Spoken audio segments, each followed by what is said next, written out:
হাসিনা নাকি হুট করে চলে আসে।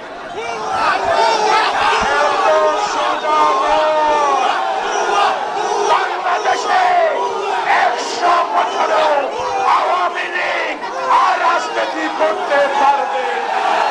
ডক্টর ইউনূস বাংলাদেশে উজ্জ্বলতা নিয়ে আসছে। বাংলাদেশে তারেক রহমান খালেদা জিয়াকে মাইনাস করার কোন সময় না। পানি জমে জমে বরফ হয়। আর 16 বছরে জনাব সালাউদ্দিন সাহেব যারা আওয়ামী লীগের অত্যাচারে অবিচারে পাথর হয়ে গেছে, তারা পাথর হয়ে গেছে, এই পাথরের কর্মীরা এখানে উপস্থিত।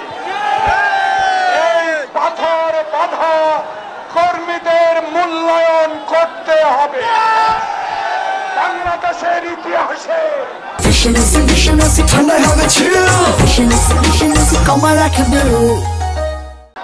আপনার নাম যেভাবে লেখা থাকবে, এই কর্মীদের নাম যাতে বাংলাদেশে তারেক রহমান প্রধানমন্ত্রী হলে অক্ষরে অক্ষরে এই পাথরের নাম লেখা থাকতে হবে। প্রিয় ভাইরা, শেষ বক্তব্য। শেখ হাসিনা নাকি হুট করে চলে আসে।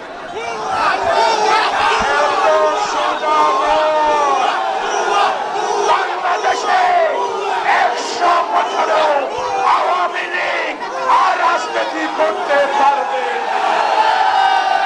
এখন ধৈর্য ধরতে হবে। ডক্টর ইউনূস বাংলাদেশে উজ্জ্বলতা নিয়ে আসছে, আমরাকে সমর্থন করি। কিন্তু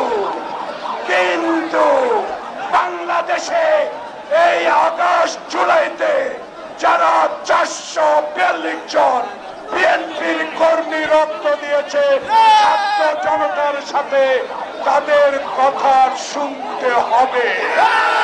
বাংলাদেশে তারেক রহমান খালেদা জিয়াকে মাইনাস করার কোন সময় না। 16 বছর যিনি বাইরে থেকে, যিনি 12 বছরে নির্বাসন থেকে আমাদেরকে শক্তি জুগিয়েছে, ওই আল্লাহ তাআলার রহমতে আমরা এখনো বেঁচে আছি। আমরা বেঁচে থাকতে আপনাকে আওয়ামী লীগ এই দেশে আপনার রাজনীতি, আপনার অন্তর্বর্তী সরকারকে বিনষ্ট করতে দিব না। স্পষ্ট ধারণা মির্জা ফখরুল বলেছে। রোডম্যাপ দেন, সংবিধান সংশোধন করবে সংসদ, সেই ব্যবস্থা করুন। আল্লাহ হাফেজ। বাংলাদেশ জিন্দাবাদ, তারেক রহমান জিন্দাবাদ, খালেদা জিয়া জিন্দাবাদ।